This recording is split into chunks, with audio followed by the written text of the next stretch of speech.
Hey everyone, glad to be back. I know it's been a little while. I am doing a special video today in honor of my former students who are done with middle school today and moving on to high school next year. And for all of you out there who are experiencing the same thing, this video is what to expect in your transition to high school.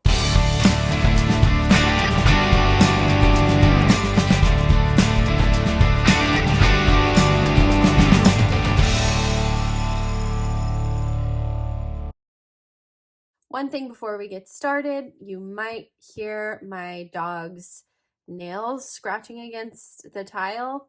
Sorry about that. He is very busy walking around today, so you might hear it in the background. I want to start this video off first with just some relational, personal aspects of this transition, and then we'll move more into the school and technical differences you'll experience getting into high school. And then I will also have some words of wisdom from a teacher friend of mine who has moved on from teaching middle school to high school. So first, on the personal note, as far as friends goes, I've heard this from a lot of students that I've had, or from friends I've had, or just even in my own experience. Some of your friends don't necessarily stay your friends or your close friends. This is totally normal. You know, you're maybe moving on to different schools, or you are getting involved in different interests. Maybe you learn you don't have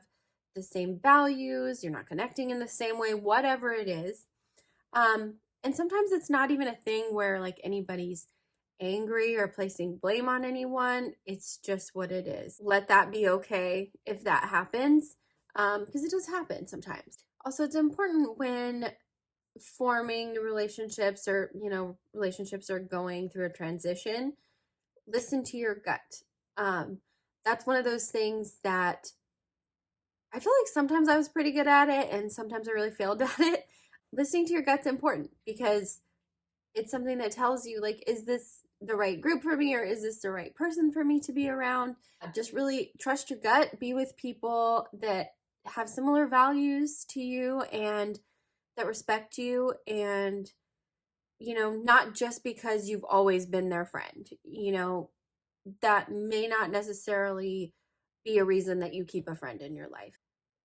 Socially, there's so many shifts in maturity. I think we know that middle school is a very hormonal time. I feel like in high school, it kind of settles down. People that I've talked to, like students or friends, we remember that time in middle school is just a very hard time because people were just so harsh and so hormonal that they're just so angry and mean sometimes.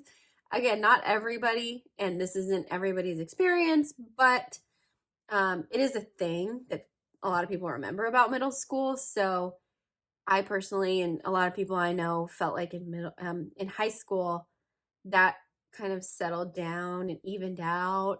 So hopefully, if middle school is like that for you, that becomes true for you, where it just kind of chills out. Next, I want to talk about interests. So one big thing that I want to encourage you to do is, if you even have a whisper of interest about something, give it a try. And the reason I'm encouraging you to do that is there are some things that I look back on that I think, oh, I wish I would have tried that. I wish I would have been a little more brave or cared a little less what people thought. I did yearbook, I took a dance class, but I really feel like I could have gotten a little more involved than I did. And if you don't want to say that, if you want to try things, again, even just a whisper in your mind of something you want to try, go for it. People are not thinking about you as much as you think they are. People are thinking more about themselves and their little world. So be you, do you. That is my encouragement to you. You'll either like it or you won't. You'll find out that you won't like it and then you can move on. Or maybe you'll like it. Maybe you'll make some great connections. Who knows? Okay, my last relational tip for you. Actually, I believe the teacher I spoke with also mentioned this, was to push out of your comfort zone in terms of relationships too. Like, maybe talk to kids you otherwise wouldn't have. Um, just because you maybe wouldn't have in the past doesn't mean that you wouldn't get along with them now. Meeting people and getting to know people that we wouldn't have necessarily picked out or thought we would can be a great thing for us, for our relationships, for our experience, for learning things. And you might make a new really cool friend. Some of my best memories in high school actually are when I did this, like when I got to know or gave a friend a chance that I otherwise maybe wouldn't have thought about too much. Sometimes that's just when I made the better friendships or relationships that I had. So push out of your comfort zone with relationships too. There are, clubs and sports and groups that might speak to your interests or things that you care about or think that you could care about, that maybe your best friend isn't doing, but maybe it's good for you to explore. And so I would encourage you to try those things too. That's one thing that I wish I had really done more of. Now we'll get on to some more of the like technical, actual like school things. First, I want to talk about responsibility. So you started getting more responsibility, I would argue, in middle school, maybe even before that, but everybody tends to get a little bit more in middle school. So you do just want to prepare a little bit for the fact that you are going to be getting more freedom, responsibility, they go hand in hand. Most adults want to help you, so let them. That, however, doesn't mean they can read your mind. Accept you're gaining more responsibility and take it as an opportunity now to practice it. If you need help from any adult or, a teacher, you've got to tell them. Make it clear, ask for help, and remember to always make time for fun too. That's important as well. On that note of communicating with adults and teachers, this is a quote actually from Miss Vidari, the high school teacher I was mentioning that I'm giving a shout out to. In communicating with teachers, they want you to succeed as much as you want to succeed.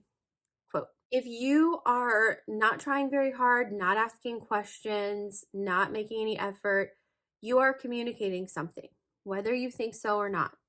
So, a teacher will see that and just read that as your level of, motivation or want to succeed. So, if you want to do well, communicate that with your actions, with questions, things like that. Stay on top of your classwork is the next thing. We understand. We really do. I know it may not seem like it all the time, but we understand it's hard not to talk in class, and not to be social. You've got a bunch of kids around you. You want to chat and they start chatting with you. It happens. I have a hard time not talking in class myself if like I have a friend in it. So I get it, but try to just kind of rein yourself in a little bit and be like, let's hang out after or whatever. And there are polite ways to kind of not ignore someone, but make them understand you're like trying to focus, because whatever choices you make now, your teacher will hold you accountable for later. And that's something else Ms. Fadari mentioned. So when you come asking for help later, but you've made all these decisions that indicate you're not trying, you don't care, whatever, they're going to consider that. It is important to plan ahead and think about what you're doing in the moment. That's part of responsibility. Another thing is to get clear on what your teacher's late work policies, expectations are early in the year so that you can plan accordingly. And if you're on top of things at the beginning with organizing, getting things done, understanding their expectations, your life is going to be easier throughout the rest of the quarter. This is something that I tried to communicate to my students too. More in my second year, because my first year I was just like trying to survive learning how to teach in middle school. But The second year I remember really trying to drill this home. So it's the same in middle school as high school. You won't have to be having conversations like, well, you didn't say that, or I didn't understand that.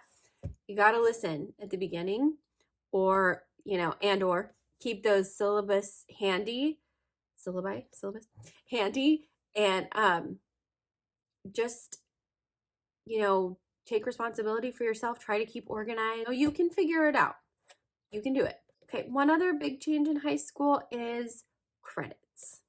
So credits are a way to measure your progress and completion of courses. So typically for 1 year long, it's 1 credit, and for a semester, it's half a credit, so 0.5. So grades matter a little more in high school. You're going to have to keep track of these. If you fail, you get an F, like you don't get that credit. And that could be a problem for you in graduating. So you really do have to be on top of your classes, be responsible for your credits.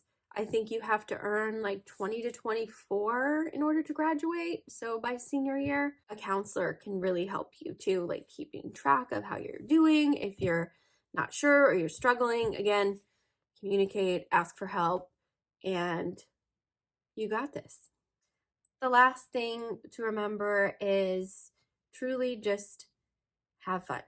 High school is um, kind of an odd but like cool time in life. I thought, because it's like you're getting all this responsibility, but you're also getting some freedom to explore things that interest you, or just your life a little bit more socially, academically. And I feel like after high school, maybe you'll go to college, or maybe you'll go right to work, just does become a little bit more responsibility based in life after that. Not that you can't have fun or do cool things and have freedom, you definitely can, but the responsibility piece does become a little bit more of a piece in your life. So I really hope you enjoy it, and your experience, and you do have some control and say in that. So I wish you luck, and I know this school year is ending very soon, so I just hope you have a great end to your year and have a great summer. And thanks for listening, and I'll talk to you soon.